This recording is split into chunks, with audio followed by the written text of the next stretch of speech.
YouTube च्यानलको माध्यमबाट मलाई हेरिराख्नुहुने यहाँहरू सबैजनालाई नमस्कार।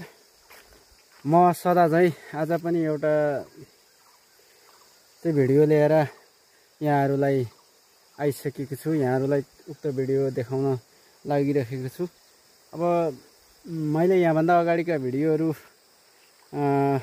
पोस्ट गरिसकेको छु, मैले युट्युब च्यानलमा अपलोड गरिसकेको छु। त्यहाँ जसले मलाई हेरिसक्नु भएको छ उहाँहरूलाई धेरै धेरै धन्यवाद। जसले अब मलाई हेर्नुहुन्छ उहाँहरूलाई पनि हार्दिक स्वागत। साथै जो नयाँ आउनुहुन्छ उहाँहरूले मेरो युट्युब च्यानललाई सब्स्क्राइब गरिदिनु होला भन्दै आज चाहिँ म अलिकति फरक खालको दृश्य चाहिँ लिएर तपाईहरुलाई देखाउन लागिराखेको छु।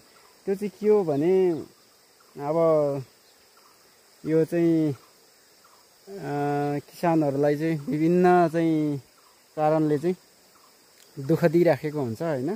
अब चाहिँ यो खेतमा चाहिँ धान रोप्नेहरूलाई अब मुसा, बाँदर हैन, चरा त्यस्तै त्यो इत्यादि कुराहरूले चाहिँ अब यो दुःख दिइराखेको हुन्छ भने अब पशुपालक कृषकहरूलाई पनि त्यस्तै अब चाहिँ विभिन्न स्याल, बन्डाडे, बाघ, अझ लेखतिर ब्वाँसो इत्यादि चाहिँ जनावरहरूले चाहिँ दुःख दिने अनि चाहिँ क्षति पुर्याइदिने, सोचे जस्तो आम्दानी हुन नदिने गरिराखेको हुन्छ। त्यस्तो ठाउँहरुमा चाहिँ अब विभिन्न तरिकाले अब नियन्त्रण गर्ने आफ्नो एउटा घरेलु उपायहरू सबैले अपनाइराखेकै हुनुहुन्छ होला, अपनाउनु भयो होला। त्यस्तै आज चाहिँ म तपाईहरुलाई त्यस्तै क्रममा एउटा म बाख्राकोटमा आएको छु। म यहाँ भन्दा अगाडि पनि मैले यहाँको भिडियोहरू अपलोड गरिसकेको छु मेरो युट्युब च्यानलमा, कतिले हेरिसक्नु भएको छ। त्यही गोठमा चाहिँ आज फेरि एउटा फरक खालको चाहिँ दृश्य लिएर चाहिँ म आइराखेको छु। त्यो के हो भन्दाखेरि यो चाहिँ अब विभिन्न स्यालहरूलाई पनि हुन्छ, अब बन्डाडे अनि चाहिँ बाघलाई पनि अब चाहिँ थाप्ने गरिन्छ।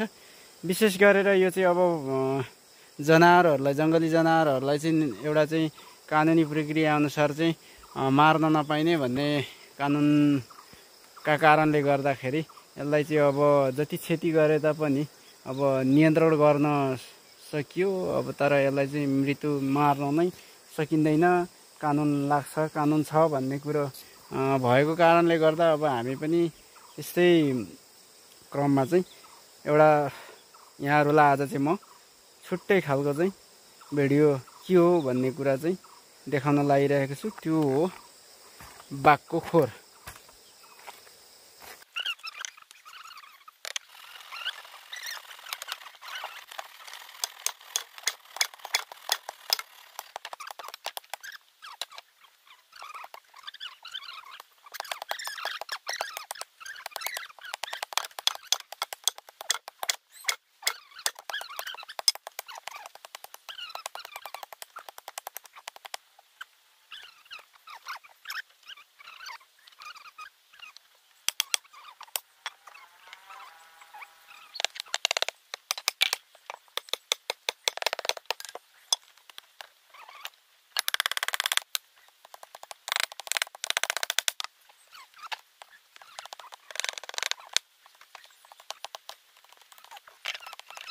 हामी चाहिँ धमाधम बनाइरहेको भिडियोहरू यहाँहरूले देखिराख्नै भएको छ।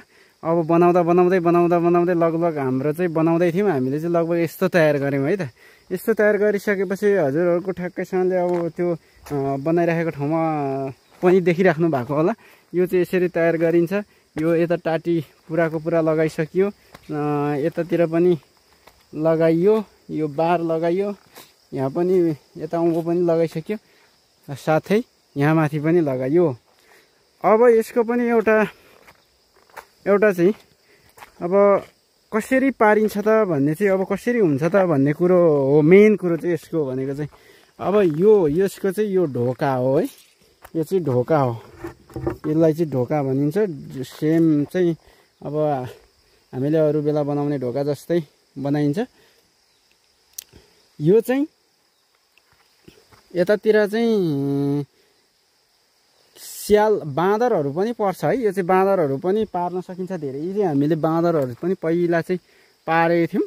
अनि बाँदरलाई पनि विशेष गरेर चैत वैशाखतिर चाहिँ यो बाँदरहरू चाहिँ पार्न सकिन्छ। किनभने त्यति बेला चाहिँ व्यापक रूपमा चाहिँ अनिकाल भन्छ नि, बाँदरलाई चाहिँ अनिकाल लागिरहेको हुन्छ। त्यो बेला चाहिँ अब बाँदर एकदमै चेतनाको हिसाबले, बाँदर पनि निकै बाठो भएको हिसाबले ऊ चतुर हुन्छ। अरू बेला त खासै अब सहज पाउँदा पाउँदै असहजमा किन को जान्छ र होइन, त्यस्तै ऊ पनि त्यो असहज प्रक्रिया अपनाउँदैन। तर त्यो बेला चाहिँ उसको ज्यान बचाउनको लागि चाहिँ सहज वातावरण तयार गर्ने गर्दछ। अब चाहिँ यो चाहिँ सर्लक्कसँगले तपाईँहरूलाई चाहिँ म बिस्तारै चाहिँ यतातिर देखाउँदै जान्छु। सर्लक्कसँगले यो अब यो एउटा चाहिँ यसको अब म ढिला नगरिकन यसको मेकानिजम सिस्टमहरू चाहिँ कसरी चल्छ त भन्ने कुरा चाहिँ म तपाईँहरूलाई देखाउन जान्छु है त, देखाइराखेको छु है त। यो मैले अघि नै भनिसकेँ, यो ढोका हो। यो चाहिँ बाघ थुनिने ढोका है। बाघ कसरी थुनिन्छ भन्ने कुरो चाहिँ अहिले म तपाईँहरूलाई चाहिँ सर्लक्कसँगले बिस्तारै देखाउँदै जान्छु।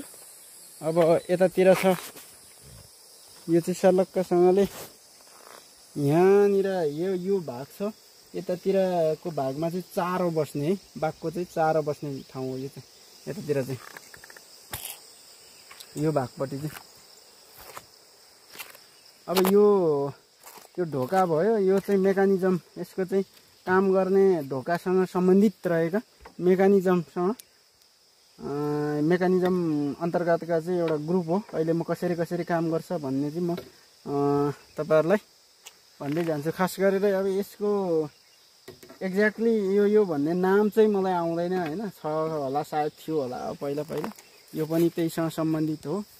यो चाहिँ अब तपाईँहरूलाई सरसर्ती यसले म कसरी काम गर्दैछ, काम कसरी गर्छ भन्ने कुरा चाहिँ म देखाउँदै जान्छु है त। जब पनि यो यसरी रेडी भइसक्यो भने पछाडि अब हामीले चाहिँ सबैभन्दा पहिला चाहिँ बाघ अर्थात् चाहिँ कुनै पनि जनावर आफ्नो चाहिँ आहाराको निम्ति चाहिँ हिँड्ने हो। त्यस्तै क्रममा त्यो आहारा खानको लागि यहाँ छिर्ने हो।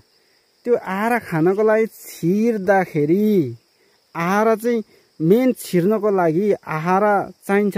आहारा चाहिँ उसलाई चाहिँ यहाँ यो भागमा चाहिँ यो भागभित्र मानिलिउँ यहाँबाट त्यति राम्रो देखिएन है। अब म यता ढोकाइतिरबाट देखाउँछु।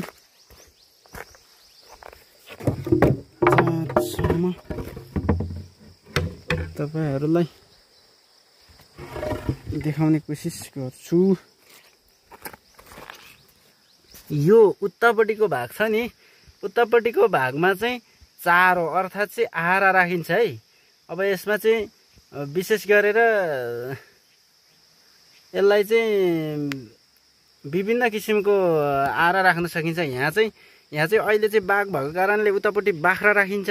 अब बाँदर हो भने मकैहरू होइन, अब स्यालहरू अनि कुखुराहरू राख्न सकिन्छ है। यो चाहिँ एकदम कृषक वर्गहरूलाई चाहिँ एकदमै काम लाग्ने कुरा छ। यो चाहिँ यो भिडियो मार्फत चाहिँ सायद सहयोग पुग्न सक्छ कसैलाई भन्ने मैले चाहिँ लागिराखेको छ। यो चाहिँ एकदमै उपयोगी हो है। पसिना आइसक्यो, भने गर्मी पनि छ एकदमै। अब त्यहाँ मैले भनिसकेँ, त्यहाँ पर चाहिँ के त त्यो चाहिँ बाख्रा, यसमा चाहिँ बाघको भएको कारणले बाख्रा राखिन्छ भने अब एउटा यो भाग छ, यो भागमा चाहिँ त्यो च्यानल एउटा यो ढोका झर्ने सम्बन्धी कनेक्सन हुन्छ। अब त्यहाँ बाख्रा राखिन्छ भने म एकदम सिरियल्ली भन्दै जान्छु है। अब त्यहाँ बाख्रा राखिन्छ भने यो ढोका उग्रेको हुन्छ, बाघ यहाँबाट ढोकाबाट छिर्छ, त्यो बाख्राको निम्ति चाहिँ ऊ छिर्दाखेरि अब ढोका कसरी उग्रेको हुन्छ त भन्दाखेरि अब ढोका चाहिँ यहाँनिर एउटा भाटा राखिएको हुन्छ। यो क्यापेर त्यो तल्लो क्यापेमा चाहिँ यसरी भाटा राखिएको हुन्छ। अनि यो ढोकामा चाहिँ यसरी माथिपट्टि एउटा बान्ने ठाउँ बनाइएको हुन्छ, सानो डोरी लगाइएको हुन्छ। अनि डोरीमा चाहिँ भाटा हुन्छ। यो यहाँ जस्तै यो चाहिँ यो बाँसमा तेर्छाएको बाँसमा चाहिँ यो माथिबाट यसरी लगाइन्छ, यो भाटा राखिन्छ। भाटा राख्दाखेरि अब यसलाई ढोका उचालिनको लागि यहाँ जुन तल मैले अघि देखाएको थियो नि हो, यो एउटा भाटा छ नि, भाटा, यो तेर्सो भाटामा भाटाको छेउहरू चाहिँ एक आपसमा बाहिरपट्टि निकालिएको हुन्छ। म देखाउँछु है त तपाईँहरूलाई। यो चाहिँ बाहिरपट्टि निकालिएको हुन्छ। अनि यहाँ चाहिँ डोरी लगाइएको हुन्छ है, यसरी डोरी लगाइएको हुन्छ। यो डोरी हुन्छ। अनि डोरी लगाइसके पछाडि यता यहाँ चाहिँ भाटामा बाँधिएको हुन्छ, फेरि तेर्सो भाटामा। त्यस्तै गरेर यो अर्को साइड पनि भाटाको छेउ बाहिरपट्टि निकालिएको हुन्छ। अनि यो माथिबाट चाहिँ यसरी एउटा चाहिँ डोरी चाहिँ यो छेउमा अर्थात् चाहिँ यो उँभोपट्टिको साइडको छेउ र तलतिरपट्टिको साइडको छेउको भाटाको टुप्पामा चाहिँ डोरी बाँधेर यसलाई चाहिँ यो चाहिँ तल झारिन्छ, यताको डोरी। अब यो डोरीमा चाहिँ यो के अरे भाटामा चाहिँ उताबाट आएको भाटामा चाहिँ यो चाहिँ यसरी सानो छेस्कन लगाएर यसरी अड्काइएको हुन्छ। अब अड्काइएर चाहिँ यो माथिको ढोकाबाट जुन अहिले मैले देखाएको थिएँ नि, यो ढोकाबाट आएको यो चाहिँ भाटा हुन्छ। त्यो भाटालाई चाहिँ यसले थिचेको हुन्छ, ओभरल्याप गरेको हुन्छ है। यसले ओभरल्याप गरेर थिचेर चाहिँ यसरी तन्काइएको हुन्छ। तन्काएर चाहिँ त्यहाँ अड्काइन्छ भने अब यहाँ चाहिँ फेरि यो त्यही बाहिरपट्टि छेउ निस्केको भाटामाथि चाहिँ एउटा कुनै नोकदार वस्तु चाहिँ अर्थात् चाहिँ फलेक यसरी राखिन्छ। अब यो राख्दाखेरि चाहिँ यसको काम के त भन्दा यहाँबाट बाघ अर्थात् केही चिजहरू चाहिँ भित्र गयो भने यसलाई टेक्दाखेरि आएर खान जाँदा टेक्दाखेरि यो चाहिँ हल्लिन्छ। त्यो भाटा चाहिँ हल्लिनु बित्तिकै अब एउटा बाहिरपट्टिको चुकुल खुस्किन्छ। अब जुन चाहिँ त्यो माथिबाट आएको एउटा चुकुल छ नि, सेम यस्तै छ। यो चाहिँ त्यो माथिबाट आएको चुकुल यस्तै नै हो। यो म तपाईँहरूलाई देखाउन लागिरहेको छु। यस्तै हो। त्यो डोरीले यसरी बाँधेको छ। यो चाहिँ यो चुकुल चाहिँ यसरी अड्काइएको हुन्छ है। यहाँ चाहिँ यसरी अड्काइएको हुन्छ। यहाँ पाल पारेर पनि अड्काउन सकिन्छ। यो चाहिँ हुँदैन। यसरी त्यो तल लच्चाक्क यसरी हल्लिँदा यो चाहिँ यसरी खुस्किन जान्छ। यसरी खुस्किन जाँदाखेरि यसले ओभरल्याप गरेको, यो भाटाले ओभरल्याप गरेको भाटा चाहिँ के त उतापट्टि पल्टिन्छ। त्यो ओभरल्याप चाहिँ वेटले गर्दाखेरि भाटा खुस्किन्छ। भाटा खुस्किए पछाडि यो ढोका चाहिँ कसरी झर्छ त? अब यो ढोका चाहिँ यसरी चाहिँ यो ढोका लाग्छ र बाघहरू अर्थात् चाहिँ जनावरहरू थुनिने गर्दछ। यहाँहरूलाई यो मैले दृश्य देखाएँ। फेरि पनि यहाँहरूको यो कुरालाई चाहिँ उत्सुकता जागो भने फेरि पनि भन्ने बाचा गर्दछु। आदरणीय मेरा युट्युबका साथीहरू, मैले चाहिँ आज साधारणतया एउटा जनावरहरूलाई चाहिँ सुरक्षित तरिकाले कसरी खोरमा पार्न सकिन्छ र हामीबाट चाहिँ जुन किसिमको चाहिँ एउटा उसलाई साधारण तरिकाले नियन्त्रणमा लिने प्रयासलाई चाहिँ यो चाहिँ अत्यन्तै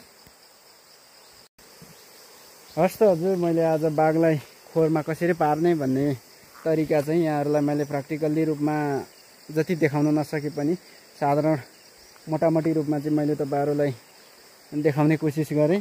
अब यही नै हो तरिका। जति पनि कृषक साथीहरू हुनुहुन्छ, कृषि पेसामा लाग्नुभएका साथीहरू हुनुहुन्छ, उहाँहरूलाई जनावरहरूको दुःख जनावरहरूले दुःख दिइराखेको छ भने चाहिँ हदसम्म चाहिँ अब दुःख गरिदिइराखेको छ भने चाहिँ जनावरहरूलाई चाहिँ यसरी चाहिँ नियन्त्रणमा लिन सकिन्छ है। अब हामीले चाहिँ यो प्र्याक्टिकल्ली गरिसकेको कुरा पनि हो। यहाँ चाहिँ बाघ चाहिँ अहिले अब आइसकेको के अरे परिसकेको त होइन, अब यहाँ चाहिँ धेरै नै दुःख देखिराखेको कारणले गर्दाखेरि पर्छ भन्ने चाहिँ एउटा हाम्रो हामी चाहिँ पार्नुपर्छ, यसरी चाहिँ मार्नु भन्दा पनि यसरी खोरमा चाहिँ पार्नुपर्छ भन्ने एउटा चाहिँ तरिकाले चाहिँ यो के अरे बनाइएको हो। अब आउँदा दिनमा फेरि पनि यस्ता भिडियोहरूलाई यहाँहरू समक्ष ल्याउने बाचाको सहित आज चाहिँ म तपाईँहरूबाट बिदा चाहन्छु। जाँदा जाँदै मेरो च्यानललाई चाहिँ सब्सक्राइब गरिदिनु भयो भने यस्तै गाउँघरमा भएका कुराहरू चाहिँ म तपाईँहरूलाई इम्प्रोभाइज तरिकाले चाहिँ कसरी नियन्त्रणमा लिन सकिन्छ त भन्ने कुराहरू चाहिँ तपाईँहरूलाई म फेरि पनि देखाउने बाचासहित आजलाई बिदा हुनु अघि मेरो च्यानललाई सब्सक्राइब गरिदिनु होला भन्दै बिदा चाहन्छु। हस्त नमस्ते, बाई बाई।